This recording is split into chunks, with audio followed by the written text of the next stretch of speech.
So my name is Scott Joseph, and I'm going to be talking with expert James Boening about the common misconceptions about sales and profit growth that stop a lot of business leaders right in their tracks. So welcome, James. Yeah, thanks. Thanks for having me. Yeah, love it. So James has agreed as an expert to do this interview, and what I like and was most excited about it, he's got a very unique concept in terms of growing profit, and I think it's something that's very important to share with business leaders today because a lot of them are feeling marginalized and commoditized. Yeah. So how do you overcome that? How do you take advantage of that type of situation? And so I'd like to jump right in, and thank you again for doing the interview.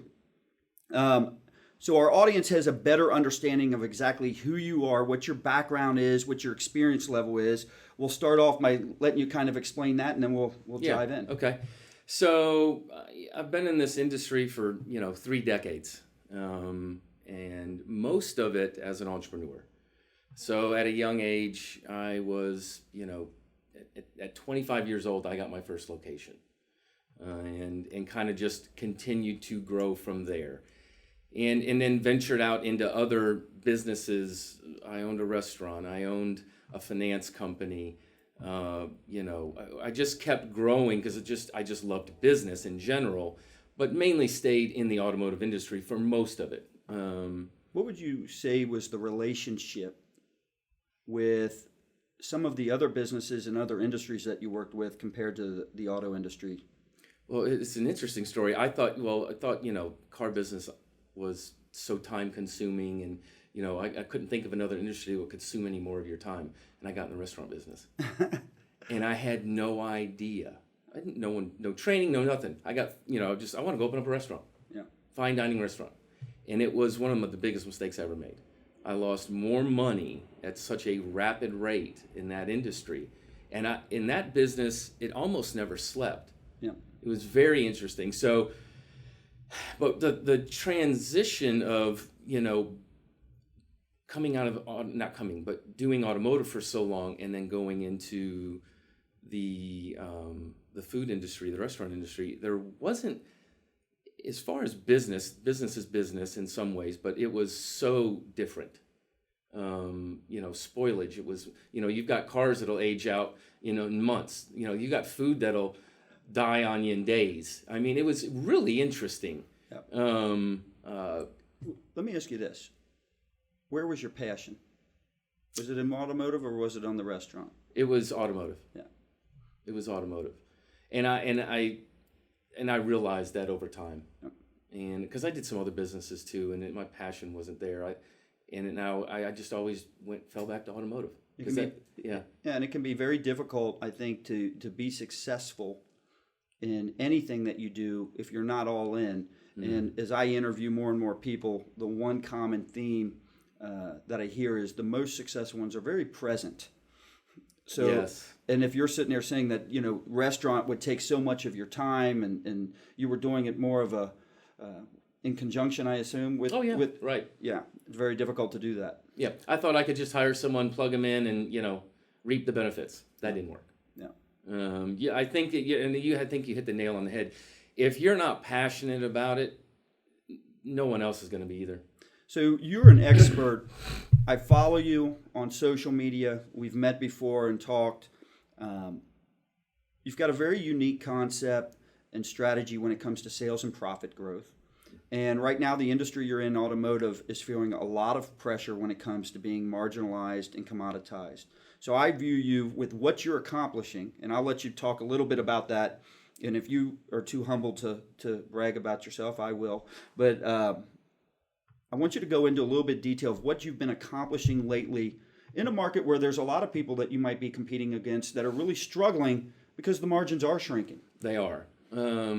So I think it boils down to first people. I always say that without the right people, you're just throwing money away. Yeah. So you got to surround yourself with the right people. Second, and not really second to it, but as a culture. And I think the super growth that I keep talking about is part of a culture. It's not an act. It's part of a culture. And what I find interesting about it is to be perfectly honest, everybody's doing it already, but they're not looking at it. So I'm like, okay, I'm not going to talk about something that somebody's going, oh, well, that's interesting. I'll add that to my business. So in the automotive industry, when I'm talking about super gross, it's like, well, I'm already doing that. Correct. But you're not looking, you're not training your mind and your eye to look at it differently. So this is so interesting because it's really more of a mental thing than teaching people something different. So it's a preeminent mindset. It is. That you're doing something completely that surpasses or superior to others. Correct. Yep. Yeah. And that's what the super gross is about. And I think it transcends, and we talked a little bit about this last night, it transcends over different industries. Yeah. But in the automotive industry is where I find my passion and where I'm doing it currently. But the super gross is taking whatever widget it may be, taking that and looking at, and I'll use the automotive industry, but you purchase a pre-owned car, and everyone's like, I can't go out and buy these cars. I can't make any money when I sell them. That's a real thing right now. It's very, very, very difficult to make money on the front of a pre-owned car. Yes.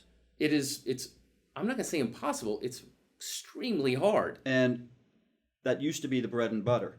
Correct. So what technology has kind of, there's a market force out there with technology that has kind of created this scenario now. So what dealers used to rely on, for people outside of automotive that are listening, what dealers used to rely on for their gross and their profit, that's kind of drying up a little bit. Yes. All right. Definitely. So because of that mindset, I can't make money when I retail that car on the front. It stops the people in their tracks. I'm just not going to go after that business model. Right. Or we'll keep our trade-ins, we'll buy a couple, but no one's, because of their mindset, it stops them. So the mindset should be something totally different. They're already doing it. It's nothing new. When they buy a car, the parts department touches it, your service department touches it, your finance department touches it, all the packs and docks that you build into used cars, whatever you're putting in that, the dock fees alone, you should be looking at the totality of the vehicle, of what it's bringing to the store, instead of, I just can't make any money on the front anymore. That's right. Maybe you can't. But, I've said this in other times. If you could sell 200 used cars and lose $500 every time you sold that car on the front, but from the time you bought it until the time it left the dealership, doesn't matter where that gross came from, but if the gross was $3,000 and you could sell 200, it would be $600,000 in gross to your business. So we just last week interviewed Rob Ruth from Bob Ruth Ford. He's got a similar mindset, and that shows talked a lot about the preeminent strategy of preeminence. And what I'm finding in common with the most successful people in this industry is that exact mindset that you're talking about now. We have to look more at turn. Mm-hmm. Right? And look at the total gross is what you're saying. Let me ask you this question. I like to ask this from everybody is, have you ever had any formal training on sales and profit growth, or was it more learning on the job? I've not had any formal training. So it's all learning on the job. Yes. So where do you get your ideas? How have you learned this? I think a lot of it through trial and error and pain, especially as an entrepreneur. There's not a lot of people out there willing to help you. As a matter of fact, they hope you go out of business. Yep. So, I learned a lot of it with my own money. And so I was very fortunate, and I'll say blessed, to be able to do it with my own money, because what happens if it's my own money and I make a mistake, I don't get fired. I'm not going to fire myself. Right. So I think what happens in business, if someone's running a dealership, a general manager, a general sales manager, they're scared to make some of those decisions and maybe think outside the box, because if it's wrong, they could lose their job. So it stifles people's creativity. Right. I'd rather play it a little safe and keep my job. So I think that for me at a young age, I was able to really push the envelope, think outside the box. And I always had to be, I was the small guy. So I had to figure out these giants of industry have a better advantage than I do. They can get stuff cheaper than I can get it. So I always had to be creative and go, how can I beat them at their own game when it costs me more to be in business? So I always was constantly thinking of ideas, and they didn't always work, but I was always pushing the envelope with stuff. So trying to find more value, asking yourself better questions so you come up with better answers. Yes. So let's jump in and let's get right into some of the misconceptions. Okay. Because I really want people to walk away from this episode and say, all right, there's 2 or 3 things here, whether it's a change in mindset or some actual things that they can integrate into some business applications, into their dealership or whatever industry they're in. In your opinion, what is the number one misconception that business leaders have about profit growth, especially when it comes to being marginalized or commoditized? What's the biggest misconception? Yep. I think the biggest misconception is, for most leaders, is that they're going to listen to what the industry, whatever industry they're in, they're going to listen to others on how hard it is to make money. Yep. Instead of blocking all that out and figuring out, I'm not gonna buy into that. So if I'm hearing you right, so the misconception is that in today's market you can't make great money. Absolutely. All right, and I want to make sure I get that and understand it right. So what you're saying is it's a misconception and you want to avoid buying into that. So why does believing that hurt them?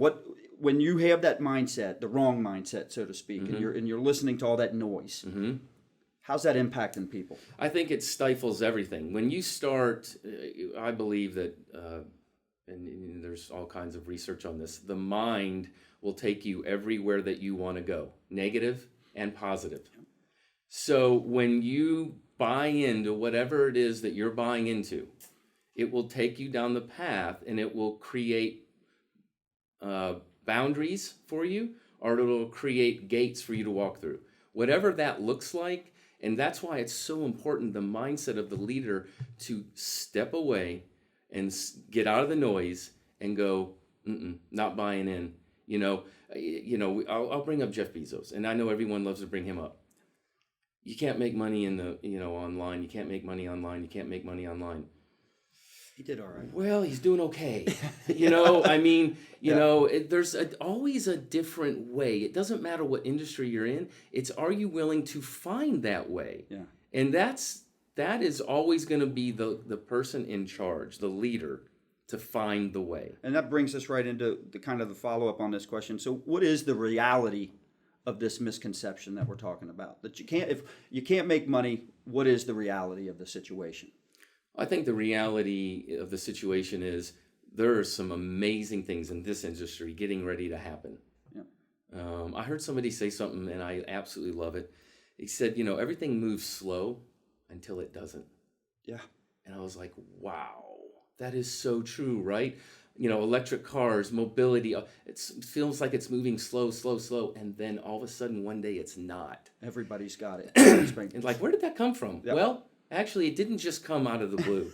And so I think we're in a lot of different areas in the automotive industry right now that will lead into, if you can start to embrace those, will lead into some really amazing opportunities if you'll just get involved with what's going on. Well, that's great that you said that. So where do you see the biggest opportunities coming, especially as it relates to sales and profit growth? I think one of the things is the brand, of the experience of your brand, okay. I think is a big one. Being able to make yourself different than others. And that's not easy. No. That's not easy, but it can be done.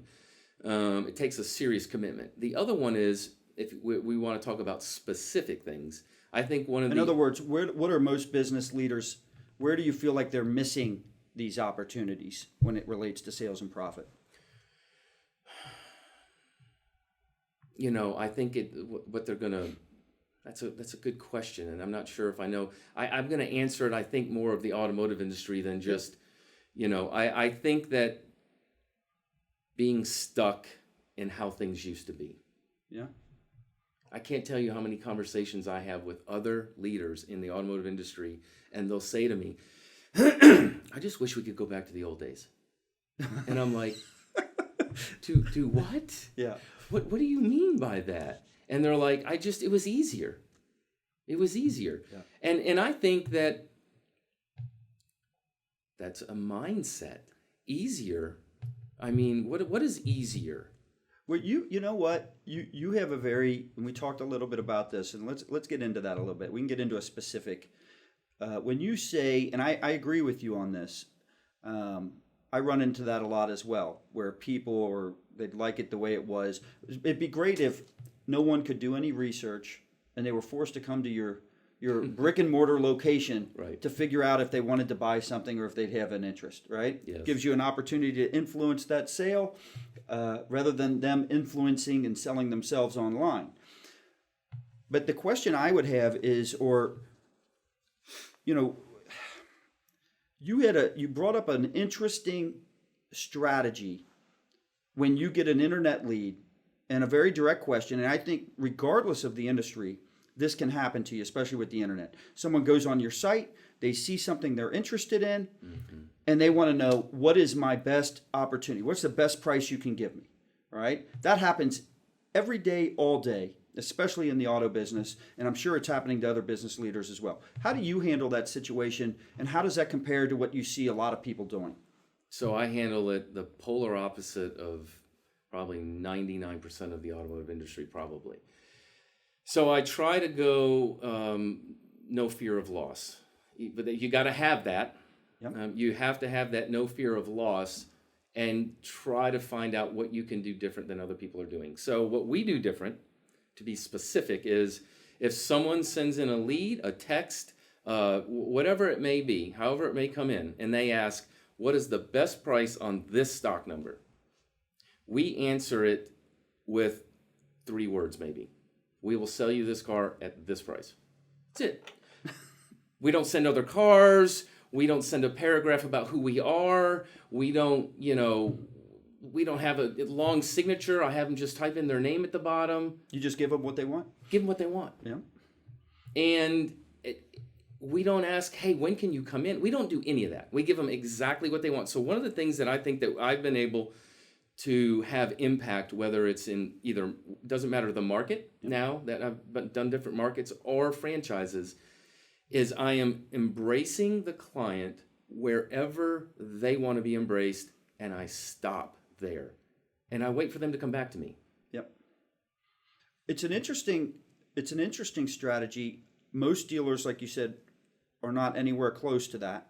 And I think there's this fear of like, I'm going to give them this price, and if I don't continue to try and sell them, first off, you don't even know if they're at that stage yet. They could still be researching to see if they can even afford it. Absolutely.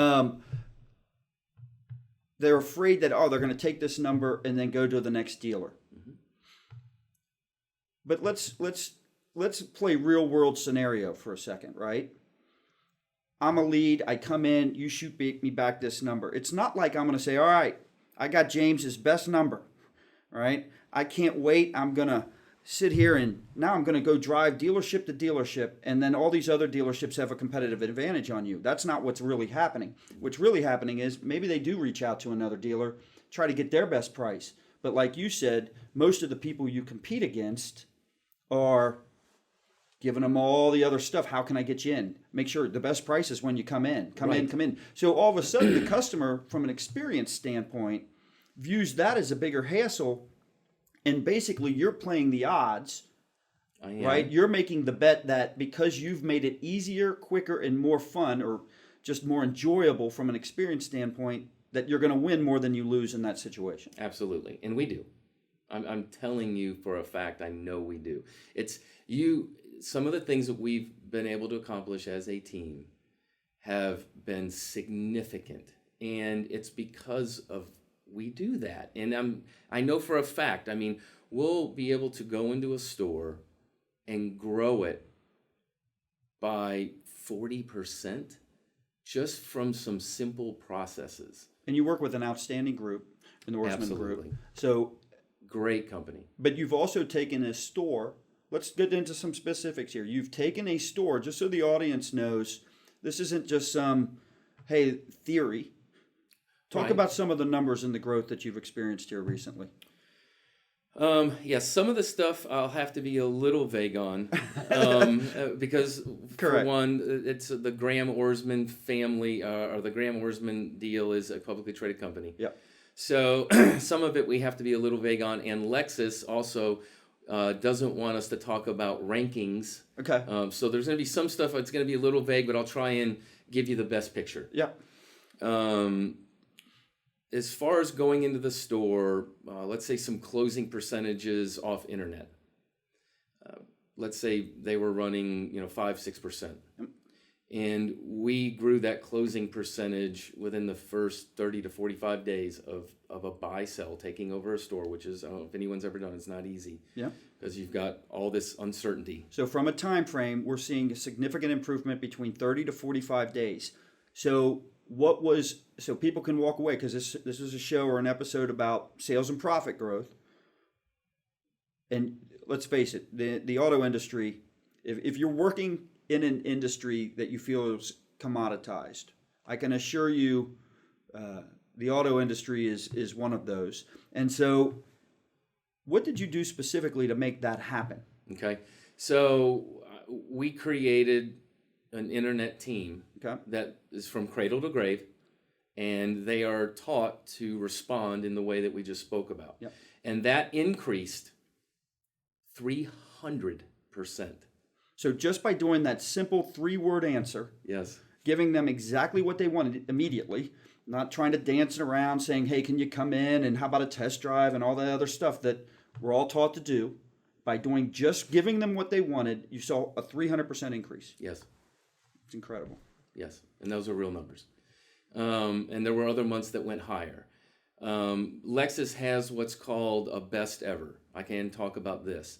So take a singular month from the time that the store came into existence. For that month, it had a best ever. Let's say, it was 200 new cars and 40 CPOs. So we have been able to. We've been there 7 months now, and in the certified pre-owned industry, in the certified pre-owned world, we were able to come in and do a 5 out of 7 best ever in CPO out of the gate. Yep.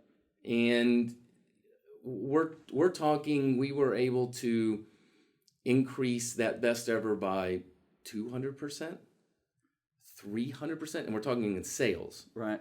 So big numbers, not, hey, we beat it by a couple cars. So let me ask this. Was the market up 200 or 300%? No. All right. No. So obviously not. Correct. And I think a lot of business leaders can probably feel, whether this happens to them or not, they definitely see it, is a lot of times we're either going up or down according to the wave of the market. Market goes up, our sales increase. Market goes down, so we're just riding that wave. And what you're doing, and I think what I want people to walk away from, is you can engineer an increase in leads, traffic, and sales, but you've got to have the right processes and strategies to do so. And you got to be committed and make sure. Yeah, because we talked about that last night. So, giving all the content, giving content, and people were like, yeah, I tried your content, it didn't work. Yeah. Well, yeah, I hear you. It does work. You are committed to it. That's all. Yeah. And listen, it's hard to change for most people. Yeah. I think I that's a gift I think I have. And sometimes my gifts have been my downfall, because I can change quickly. It's also a downfall for me. I can change quickly. Maybe I shouldn't have.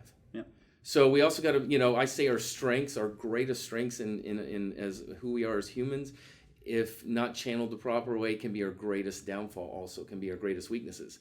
Because I know for a fact I love to change things. Sometimes you shouldn't change it. That is exactly right. Yeah. And I've done that.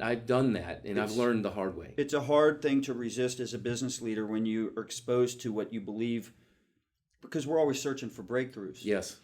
And so you hear something that you're like, that can work really well. I'm revamping this. I want us doing this, right? And the real strategy should be to make sure you're testing that against your current benchmark before you jump all in on anything. That's how you save yourself a lot of money. Yes. So what would you say is the biggest misconception when it comes to growing market share? And you've kind of touched on it a little bit here. I think that probably misconception on that would be product. I can't get the product. Yeah. We can't make any money anymore. And I know we've talked about this a little bit already, but those are going to be the misconceptions. I can't make a profit doing it. The inventory is too hard to find. And, and we'll talk about new cars for a minute. The market's saturated. Yeah. I mean, we've been on this run of new cars, and the demand is shrinking. I hear you. Last month alone, we were able to, as a team, grow the new cars at, supposedly at the end of, this, there's no more, you can't sell new cars anymore, of about 142% new car growth last month. Well, if we listen to your strategy when you talk about, you have this strong belief that you do not care what you're making on the front end. In other words, you'll sell a vehicle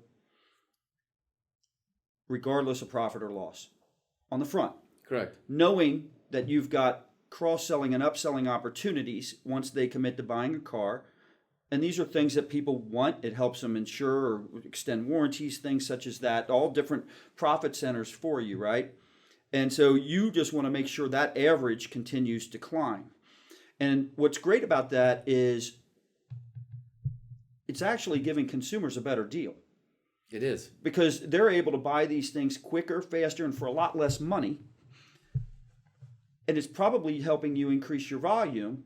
So this one strategy you have about total gross, right, is allowing you to increase your market share as well. It is. 100%. I will say this. I also want to state this, because I've also made corrections to some of my things. So it wasn't perfect right out of the gate. No, absolutely not. And I've even made some corrections, just so you know, in the last 60 days to my business model. Yeah. And when I got there, I'm like, listen, we're going to own the market. Period. We're going to own it. And what I realized is there's even a correction there. So instead of 60 days. How do you mean? So you said a statement, no matter, you're going to sell the car no matter what you make on the front. So what I had to realize was, let's talk about pre-owned cars for a minute. Yep.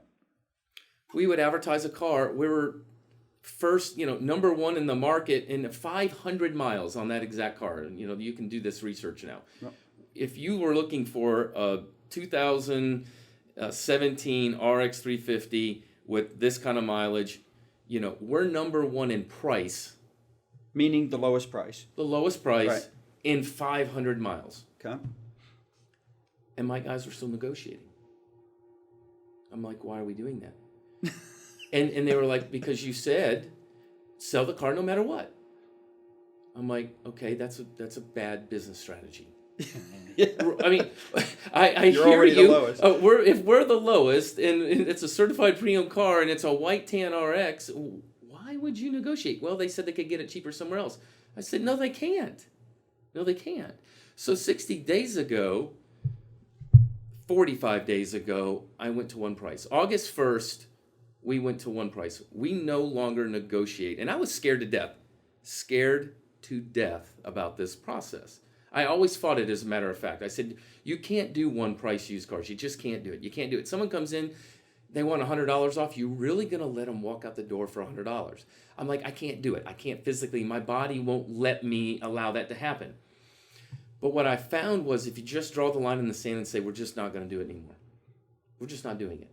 And it was scary. Yeah. And we did it. How did it impact sales? It was unbelievable. We didn't sell any less cars, and we made way more money. I was like, wow. And what I found was people would leave and they'd come back. Which doesn't normally happen in our industry. Correct. Because we were the best price. We were. And if you know that you are, you don't always have to be number one. You could be number 3. But if you gave them the right experience and they walked in the store and you actually did what you said you were going to do, and they went somewhere and got jerked around for just 10 minutes. Yeah. They're out and they're coming back. So there's another piece to it. It's not just price. There's the experience. There's doing exactly what you say you're going to do. Well, I'm going to assume, based on the way you handle your internet traffic and leads, that you've probably got a process in selling that you're trying to make this quick and easy on customers. There's not a customer today that wants to spend 2 hours in your store. No. They want to get in and out. So I'm assuming you have a similar strategy in your sales process if someone's in your showroom. We definitely are trying to shrink that time. I'm not saying that we've been the most successful, because what I have found was a lot of times it seems like the client, goes on 5 test drives. Yeah. Well, that takes a lot of time. So all of a sudden now this deal that could have probably gone a whole lot faster turned into hours. Right. But I'm talking about once they sit, it's right. time to talk numbers. Yes. And we definitely have done, I think, a very good job of streamlining that piece. Yeah. We really try not to get into the back and forth. We use tools to appraise cars, and we let the client appraise their own car. They get an actual cash offer from a third party that they'll buy the car, and we just match it. So we take the trade piece out of our hands completely. We no longer appraise cars. Nice. And we just match whatever this company says they'll buy the car for. That's beautiful. So And then also it gives some third party credibility as well. It does. Let me ask you this question. You said you had the one price on used, because I find this interesting. What happens if you're the 10th best price in 500 miles? But let's just say, I doubt if someone's going 500 miles it might happen here and there, but somebody might put time and convenience in that as a higher priority or value to them, right? And so they're like, I just want to get this done. This is right here. So you don't have to be number one.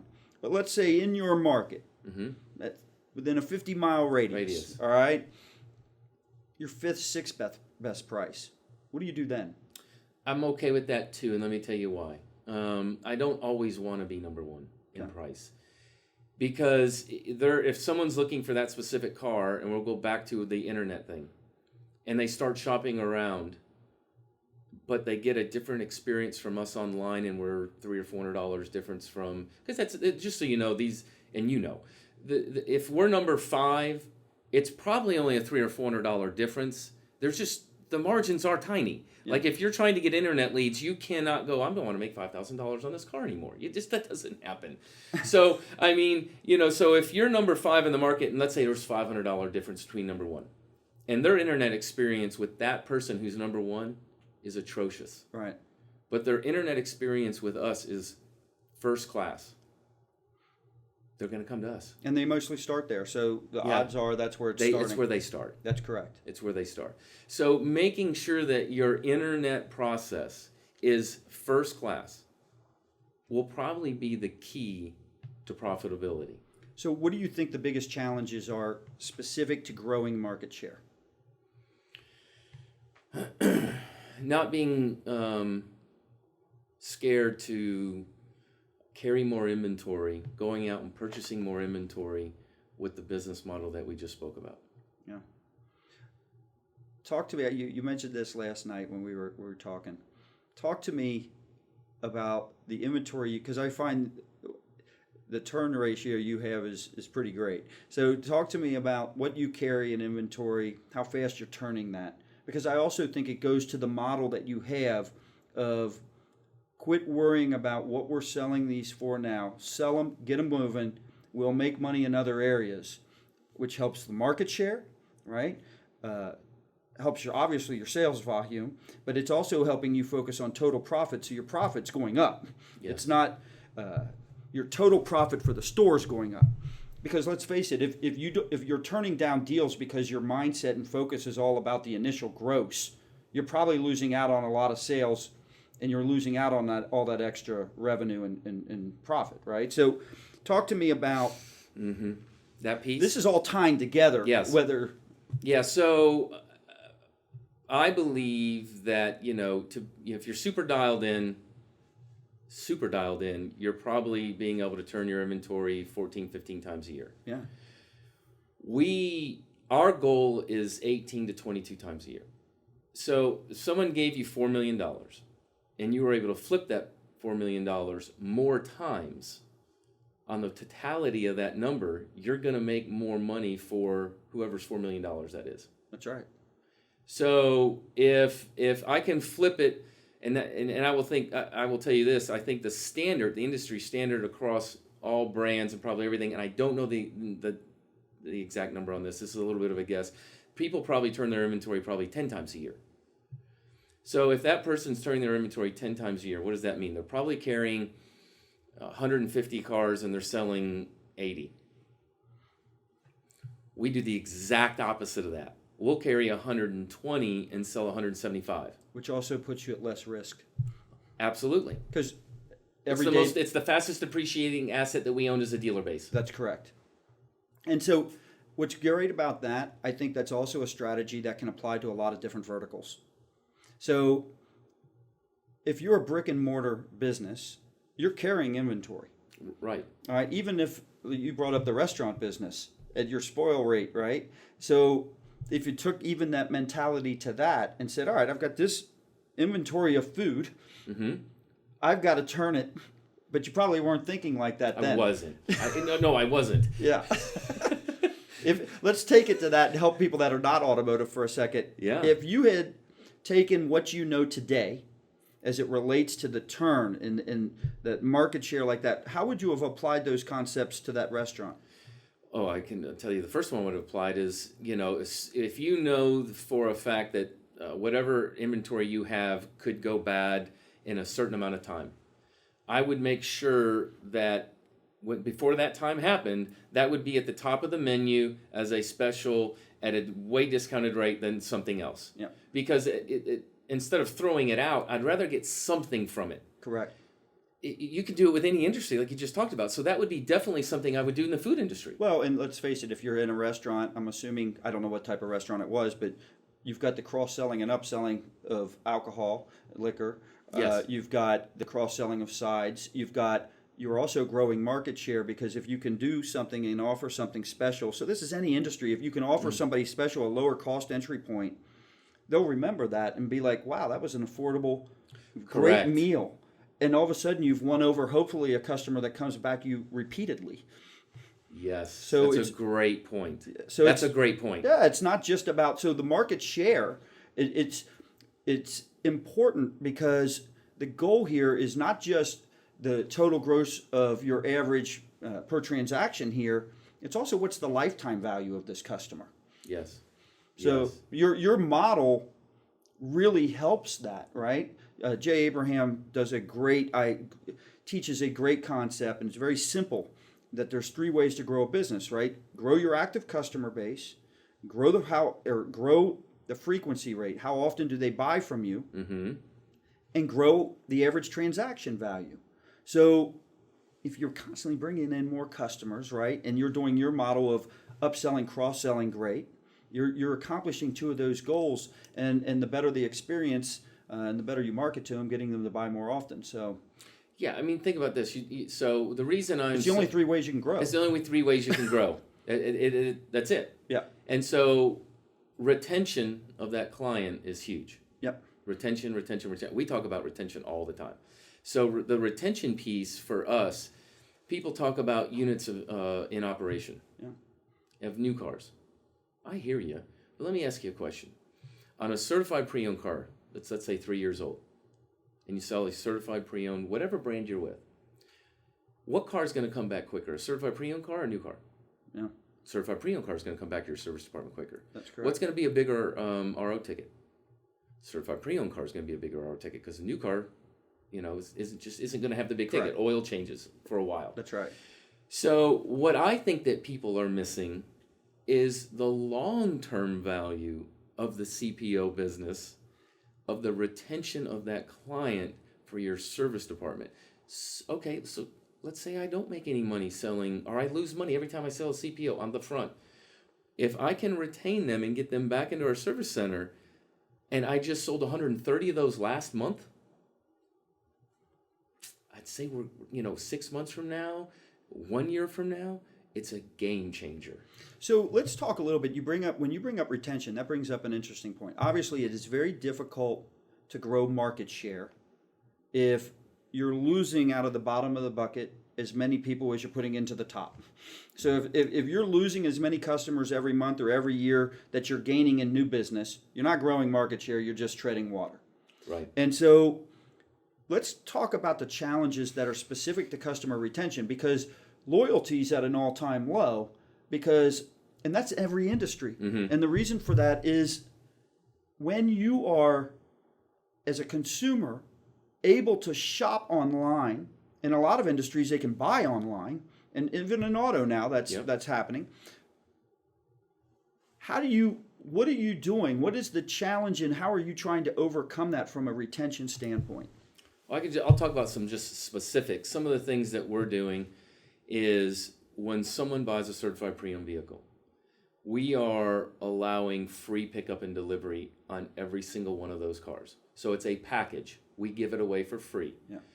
You're adding value. I'm adding value. This is a way to completely differentiate you from others. Correct. Yep. And, that alone will help create the retention piece. So, and then from there, we ask, do you mind that if we call you in 6 months to pick up your vehicle? Because if you don't, we're going to go ahead and schedule it now, and we're just going to reach out to you. We'll find out where you are at home or at work that week or that day, and we're just going to bring the loaner car out to you, and we're going to come pick up your car. We'll bring it back detailed, serviced, and bring it right back to you. That's beautiful. And they're like, well, yeah, of course I want that. Yeah, I mean, who's going to say no to that? Yeah. So all of a sudden, now you've got this client going back to work, going home, going, let me tell you what just happened. You've got someone that has been wowed when they leave, instead of when they're getting ready to walk out of your business, that was just really bad. I don't ever want to go back. This goes right back to a strategy of preeminence. I get very frustrated when I hear businesses talk about customer experience and they say, hey, you should come buy from us because of our customer experience.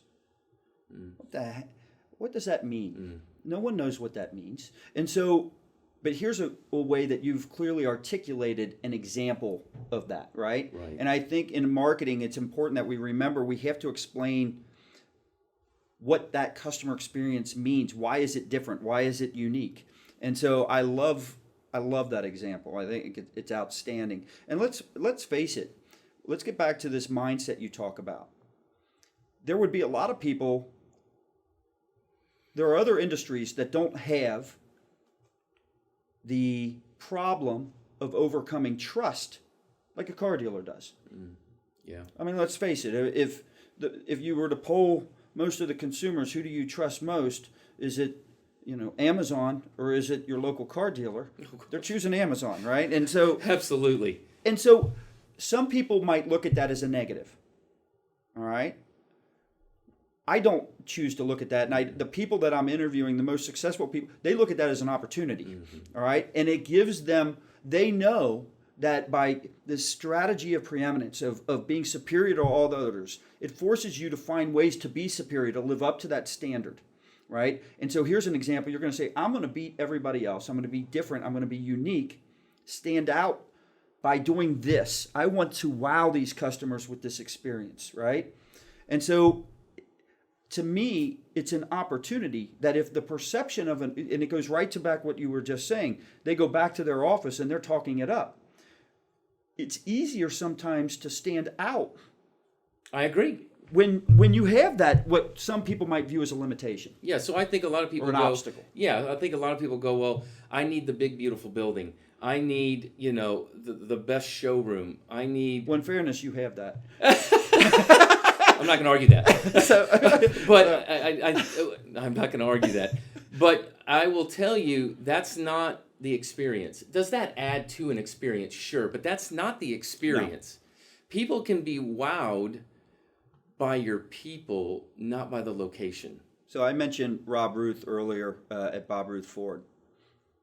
His facilities are not what you would deem is up to par with the way most of it is, but it doesn't matter. Right. When you walk in, you feel the difference instantly. So this goes to what you're saying. It's not about, the building can help you if you want it to, But it's more than that, and it's got to be about, you can walk into a beautiful building and feel like crap. You feel this dead air. Correct. I don't know how to explain it, but you know, anyone who watches sports, you can't necessarily see it, but you can feel inside your body momentum. Yes. You can't always see it, but you feel it. Yes. And that's the same thing inside of any business when you walk in. You can feel the energy. Correct. I need to get out of here. Or wow, this is different and no one's even said hello yet. That's right. And I don't know how, I don't know necessarily how you do that. I know that it is a culture piece, but it's not the culture trophy that you sit on the front counter. It's more of it's who you are than what you do. You're making my job easy. I Okay. want to ask this next question. So, what do you think the biggest misconception is that business leaders have about building a winning culture? So I think that people talk about culture. What I keep saying is that whether you know it or not, you have a culture. Yeah. Good, bad, or indifferent, you have a culture. And I think everybody in their mind wants a good culture. Yes. But what I think the hard part of it is culture is something that is a serious commitment at a very high level from the guy that's in charge. Yeah. And it's got to be sincere. People have to know that what you're saying is who you are, and it better not be an act. That's right. And that's all. I don't know how else to explain it except it takes time. Yep. Because people are always going to be like, You know, I hear you. you're in a unique spot here to help us Okay. today, and that is this. How long have you been at that store? 7 months. But it was you took over a store, right? Correct. Okay. So clearly they probably had a culture of some sort, good or bad, Right. prior to you. But it's important as a leader, right? You want to get your culture in. So for those who might be out there and have had a business and they're like, I want to improve my culture or I want to change it for the better, right? What have you done? In other words, how long is your culture where you want it to be? And how long did it take you to get there, and how did you get it there? Okay. So my culture, I will say, it will never be exactly where I want it to be. Okay. I think it's an ever-evolving thing, and anyone who gets, I think in anything in business, you settle into anything saying, you know, we've arrived, we're here, it's good, nothing needs to be worked on anymore. Just set that aside now. That is, I mean, the minute you do that with any part of your business, it's over. That's when you jump the shark. Yeah, it's over. So, okay, so how long did it take? I think to start the new culture, it within 45 days. All right. So this isn't something, if for the audience listening, this isn't something that has to take years to do. No. It can be immediate. So It could definitely be the start of immediate. Yes. Yes. And to me, 45 days to change a culture, that's pretty instant. I think that's an Right. immediate thing. I mean, what did you do? How did that happen? So I will say I had an advantage. I have been very, very, very blessed. We came out of Atlanta, and I had 10 families move from Atlanta to Maryland. We didn't move from Atlanta down to South Beach. Right. You know, we moved north. Yeah. And it was a brand new entity, a market we've never been in. And I will tell you, I had some people challenge me on this. They're like, okay, yeah, great. You know, these are all high-paying managers. No, salespeople. Wow. If you think about that, I had salespeople, I had assistants. These are hourly employees, commissioned employees, and managers. Move their entire families, kids, sell their homes, and move up here. I'll never forget that for the rest of my life. It was so impactful on me as a person that they were willing to risk it all over, you know, something new. That was one way I was able to implement the culture so fast, because I had 10 people that were inside a nucleus with me that believed in the vision and believed in me, we were able to do it maybe quicker than I could have done it by myself. Not maybe, beyond a shadow of a doubt. If I would have went up there came up to the DC market by myself, it would have taken a lot longer. So you said something earlier, and to bring it back to the misconception, you said something earlier that it has to be real. You have to live it. It has to be a sincere effort from the top. Yes. I think one of the misconceptions that, and I think it aligns with what you're saying, so correct me if I'm wrong. I think one of the misconceptions that people have, business leaders have when it comes to this, is thinking they can manufacture a culture. Hey, we're going to do this, and it's going to be a fun, rah-rah, great culture. Mm-hmm. But if it's not who they are, right? If it's not real, that becomes very transparent. Yes. So to me, you're right. I think you have a culture whether you want it or not. I think winning, I think working towards a common goal, getting everybody, when people buy into the vision and you're willing to get dirty with them, you're present. I think that is what builds the culture. The culture is a side benefit. It's a byproduct of a good process in working and everybody working together as a team, right? It's not a check the box. Correct. I don't think you build the culture and then you start winning. I think the culture is built based on everybody trying to win together. Yes, I totally agree. The culture is a byproduct. It's not a check the box. But people want it to be check the box. Okay? We worked on culture. Got it. Task completed. I spoke to 5 people personally today. Yeah. I came in early and helped the service department. It can't be it has to be, and you hit it on the head. It has to be who you are. That's why cultures are different. Cultures can be great differently. Correct. And because if you're trying to be somebody you're not, it won't be. That's right. It just won't be. Well, let's take social media. We discussed this last night. A lot of great people out there. Gary Vee, mm-hmm. Grant's very mm-hmm. popular, right? In our industry, you've got El Patrons out there. You've got a lot of people that have a big audience and are constant. They all have different personalities. And I think the key to what makes them successful is they're not trying to be somebody else. Mm-hmm. I agree. Can I be Grant Cardone? No, I can't do it the way he does it. But what I can do is be as active as him. I can model what makes him success, but I got to be true to who I am. Mm-hmm. I don't need to adopt his personality. I don't need to do those things. And I consider him a good friend. It's just that I have to be true to who I am. But what I can do is adopt the frequency and the activity level and the hustle that those guys put in. Yes. All of us. We don't have to be them, but we can adopt elements of what they do.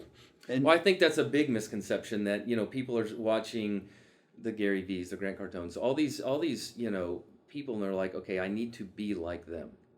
What they're so great at is they are who they are. They're not trying. They don't care what people think.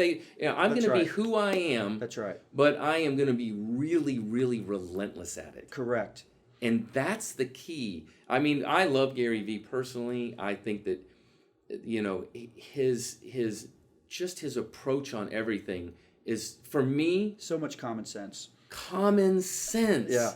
And very relatable. Yeah, very relatable, and I just love that. I love that, and I can have part of that as who I am because I want to be relatable. I want to common sense stuff. I think carries a long way. So let's ask this: where do you see business leaders wasting a lot of time on building a culture? I think it goes back to a little bit what we've already said. They waste time on what they believe other cultures are like. So they see a culture and they're like, okay, I want that culture. And we just talked about that. So they see something and I want to model that. Right. Don't do that. Like all the businesses they see and hear about the Google culture. Right. The food, the all this stuff. Stop. Is that who you are? Correct. That's the problem with leaders. That's right. In culture. on one hand, it makes sense. You should model success. But when it comes to the culture, I agree with you. I think the sincerity and being true to who you are, that's what makes it successful. Yes. So, you think it's easier or harder for a new business leader starting out today?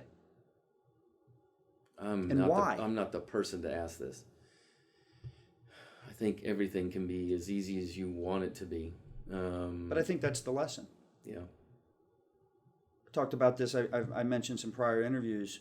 I think there's a common thread that runs through everybody I've talked to, and it starts between their ears. Rob Ruth, I mentioned his facilities. He does not view that as a disadvantage. He views it as an advantage. And so when you sit there and say, is it harder or easier? I think it can become a self-fulfilling prophecy one way or the other. Absolutely. I think that, through all the technology, through the internet, through all the platforms that you can go out and learn from other leaders that maybe would have been a lot harder to get in front of 30 years ago. Yeah. So I see all these as advantages. I do too. I see all this as, people could learn quicker, can understand quicker, and then go, wow, I don't have to make those mistakes. Where, 30 years ago, we didn't have that opportunity. That's right.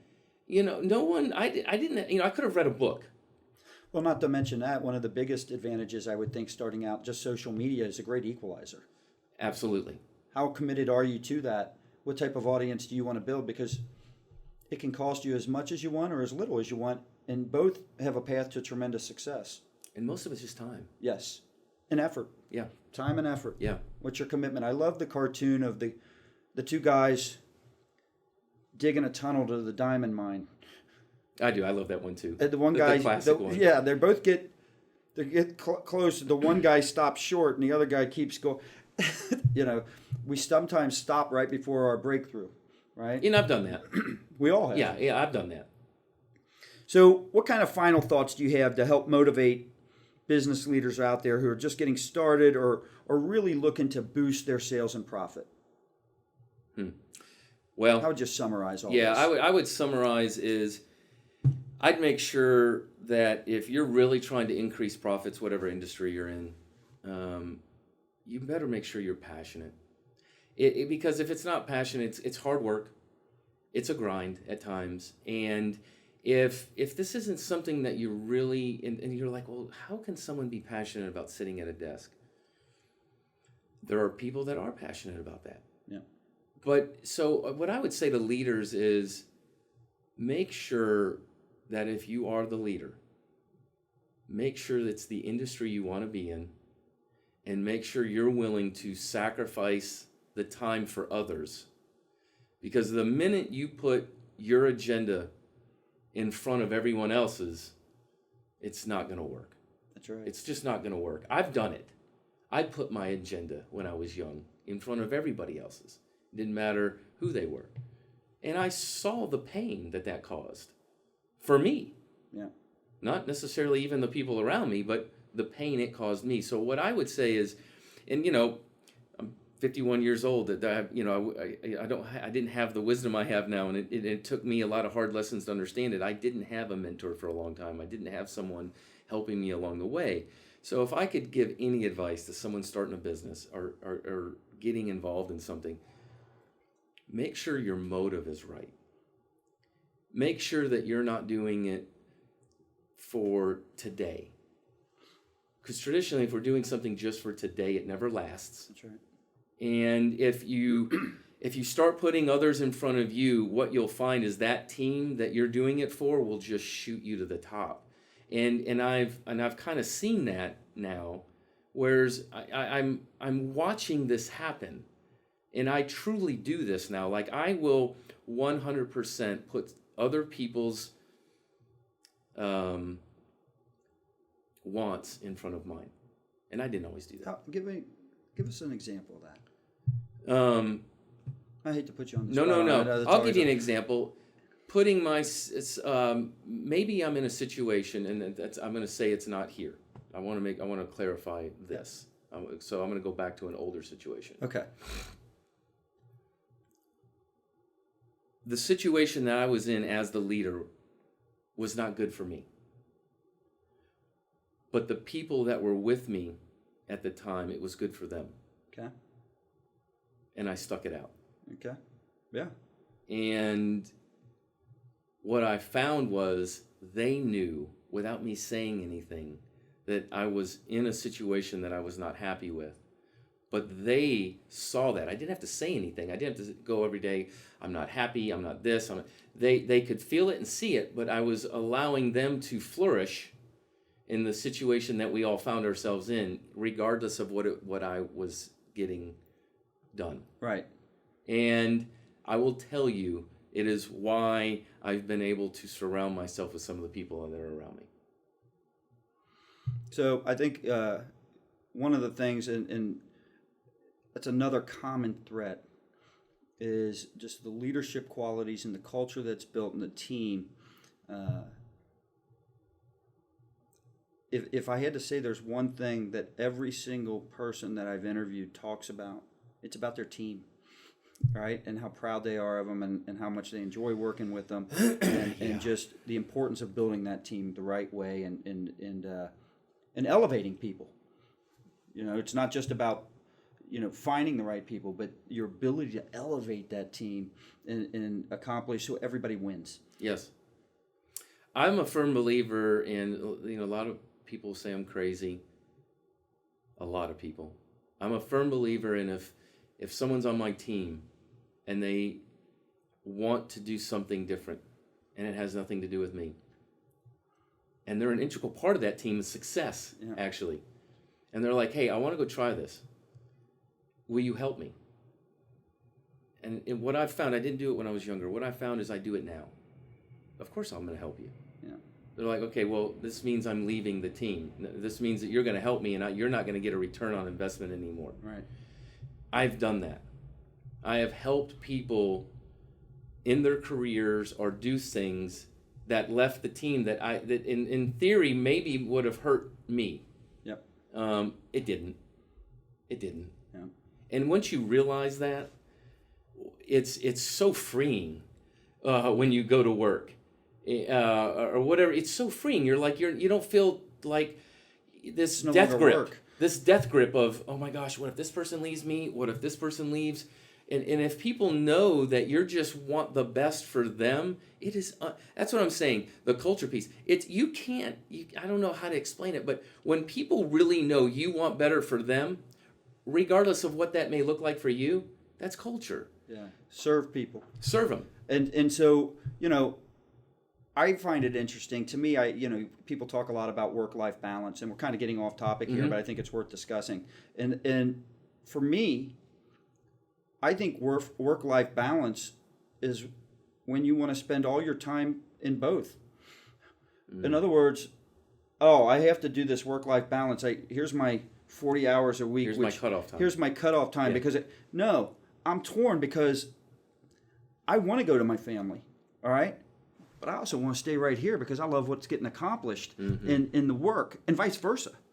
It's like you don't want to leave the family, but you love both so much that it just becomes integrated. It's not a cutoff. It's living it throughout all day long. Yeah, I think you can It's remove like some of those 24/7. boundaries. Yeah, I think you can remove some of the boundaries. Now, that's not for everyone. And also what I've learned is I have, and especially in this industry. But getting back to when you talk about serving people, it makes it's not work for you. No. It's enjoyable. Yes. And that's what I mean by that. It's what you were talking about in serving people and being a better leader.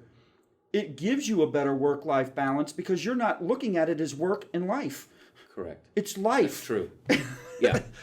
Yeah. Life. That's a really good way to put it, actually. So that's a great analogy. I come up with them every now and then. So, I like that because I don't have the line. No, I don't either. Yeah. And so I just and the goal is for people to not have the line, in my opinion. That's when it's truly balanced. Yeah, I agree. So, and I think the only way to do that is to do something you're passionate about. correct. And Yeah. and so if helping people, you said it brings this weight off of you, right? You enjoy showing. It isn't this. I've got to show up. I'm feeling this dread. I'm like, oh, I got to walk by Mary today. Right. And it's not that. It's about really enjoying and helping and serving people. It makes that enjoyable. It doesn't become work. Yeah. Yep. You nailed it. I agree with that. So, Yeah. all right. I really appreciate it. I mean, it's been amazing, and I'm looking forward to a continued relationship. Actually, I am too. Great Yeah. interview. So we want to thank James for participating today. Awesome job. Hopefully, I think the audience walks away with a lot of things when it comes to sales and profit growth, specifically all these people that are feeling pressured when it comes to being, whether it's commoditized and marginalized, that starts, between your ears, right? That's the mindset you have. And there's real opportunities out there, and people are succeeding at a very high level. So I want to thank you again for participating. Great job. Yeah, thank you All very right. much. I Thank you. appreciate it.